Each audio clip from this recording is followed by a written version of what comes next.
El hábito de fumar es a toda aquella persona que consuma cigarrillos, tabaco, rapé y otros derivados de la hoja del tabaco.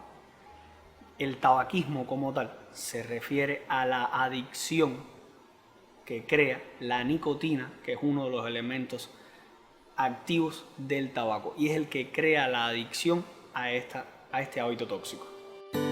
Se conoce que aparte del cáncer, fumar provoca padecimientos pulmonares como efisema, bronquitis crónica, complica los síntomas del asma en adultos y niños, además de ser el factor de riesgo más importante para la enfermedad pulmonar obstructiva crónica, más conocida como el EPOC. Según datos de la Organización Mundial de la Salud, los fumadores tienen mayor probabilidad de desarrollar enfermedades severas con COVID-19 que los no fumadores. De hecho, tras la pandemia, muchos de ellos han dejado de serlo.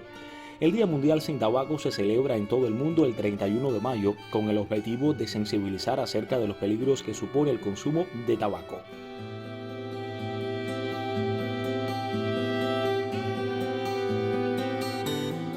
El cigarro contiene más de 4.000 sustancias tóxicas dentro del humo del cigarro.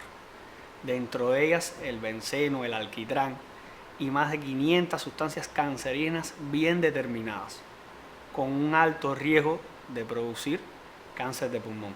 Pero el cigarro, o sea, el hábito del cigarro, el tabaquismo, es la principal causa de infartos agudos del miocardio, es la principal causa de las enfermedades cerebrovasculares, es la principal causa de las enfermedades pulmonares obstructivas crónicas y el cáncer de pulmón, es la principal causa del cáncer del tubo digestivo superior. O sea, de ahí le acabo de mencionar quizás en las 6 o 7 primeras causas de muerte por crónicas no transmisibles en nuestro país y en el mundo.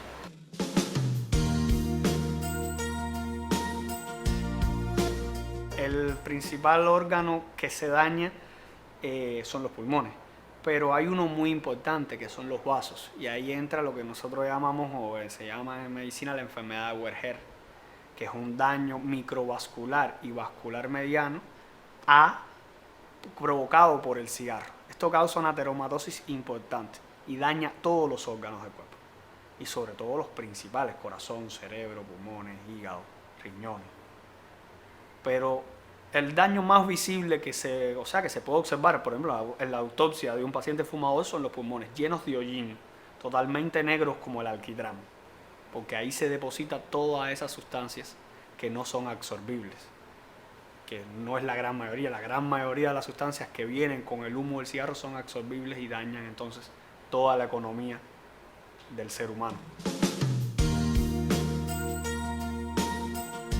El tabaco tiene un poco menos de tratamiento. Dentro de su humo igualmente están todas estas sustancias tóxicas, cancerígenas, que provocan daño a la salud. El fumador pasivo se conceptualiza a toda aquella persona que no consume los derivados de la hoja del tabaco, pero convive o está en un ambiente donde no se está libre de este consumo. Por lo tanto, toda persona que se encuentra al lado de un fumador es un fumador pasivo. Más daño ocurre si esta persona convive temporalmente, un tiempo largo, o habitualmente con esta persona.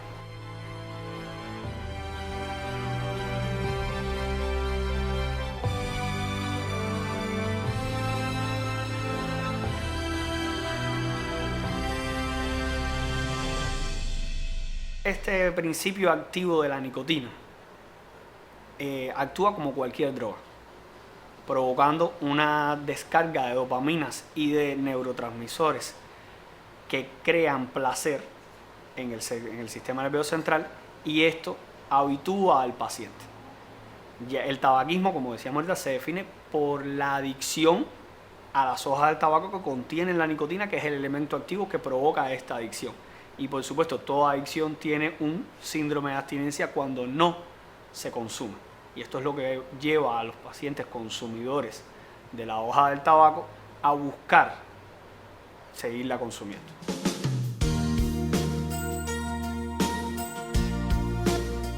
Las consecuencias para un fumador pasivo son las mismas que para un fumador activo. Inclusive hubo algunos estudios durante mucho tiempo que avalaban que inclusive podían tener hasta más riesgo. pero son las mismas. Usted consume el mismo humo del cigarro. Por lo tanto, usted está consumiendo las mismas sustancias nocivas que el paciente que las fuma. Y tiene igual de riesgo. No importa que lo consuma o no.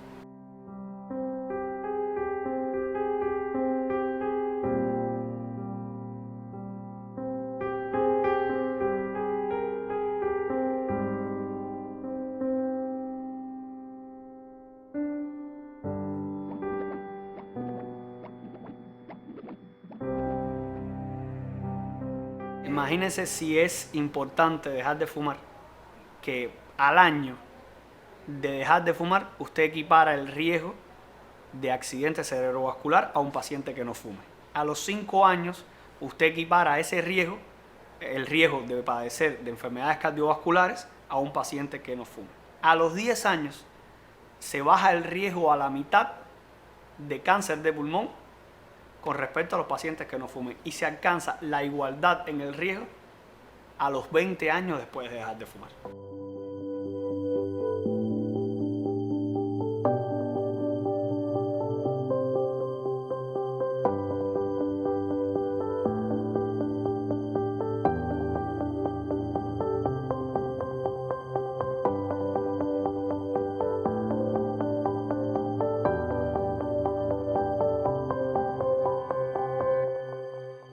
En mi experiencia es una de las deshabituaciones más difíciles que hay. Primero porque se trata de una droga legal, una droga socialmente aceptada, y que en la adolescencia está el mito de que usted debe fumar para hacerse adulto o para parecer más adulto. Es uno de los hábitos más difíciles. Sus síndromes de abstinencia generalmente no son tan floridos como otros, pero sí los hay y puede llegar a matar el síndrome de abstinencia, como en todas las drogas. Pero es muy difícil para un paciente fumador dejar de fumar. Lleva una fuerza de voluntad importante, un acompañamiento técnico y de salud importante, y por supuesto psicológico, para que las personas entiendan el gran daño que ocasiona el cigarro, y que durante ese tiempo que va a pasar el periodo de abstinencia, que puede llegar hasta 3 meses, lo va a pasar mal, pero que su salud se lo va a agradecer mucho después.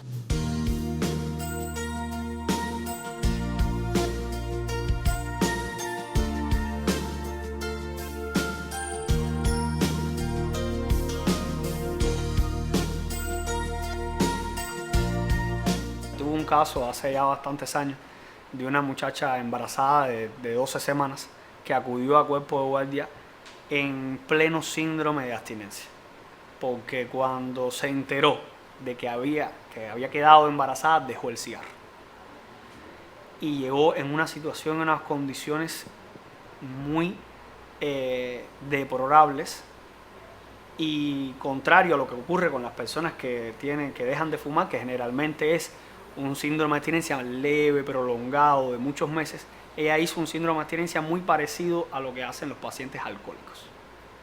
Alucinaciones, temblores, ansiedad, prácticamente no podía pararse, le parecía que no tenía aire, que no podía respirar.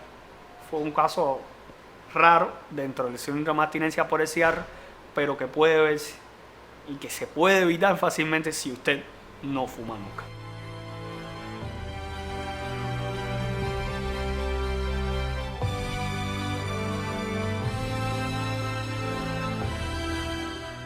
El cigarro es el principal factor de riesgo, creo que en nuestra población, y tiene que ver con todo. Las enfermedades respiratorias y las infecciones respiratorias son de las enfermedades más frecuentes y que más aquejan a nuestra población y a la población mundial. Y todo paciente fumador tiene un alto porcentaje o un alto riesgo de padecer de enfermedades respiratorias infecciosas, más que los pacientes que no son fumadores. Porque ese humo del cigarro no solamente deposita esas sustancias, también es un humo que viene con una temperatura superior a la del cuerpo, quema los cilios, destruye la principal barrera de defensa en el pulmón, que es una de las que más en contacto está con el medio ambiente, y provoca muchas infecciones respiratorias. Durante la pandemia de COVID-19, uno de los factores de riesgo más importantes para la gravedad y para morir era el hecho de ser fumador. A veces en los adolescentes el miedo funciona poco y quizás lo que mejor funciona sea la persuasión, sea el tratar de incentivar que ellos conozcan los riesgos de la salud, conozcan la parte estética, o sea, la parte estética mala del cigarro, vean el olor que tienen estos pacientes, las manchas que pueden tener tanto en la boca como en los labios, alrededor, en las manos, que pueden padecer entonces de enfermedades muy importantes, y ahí tratar de que ellos comprendan el riesgo tan grande que tiene el ser fumador. La prevención es, en este caso y en el caso del tabaquismo, que se considera una enfermedad en el mundo y en nuestro país, es lo más importante.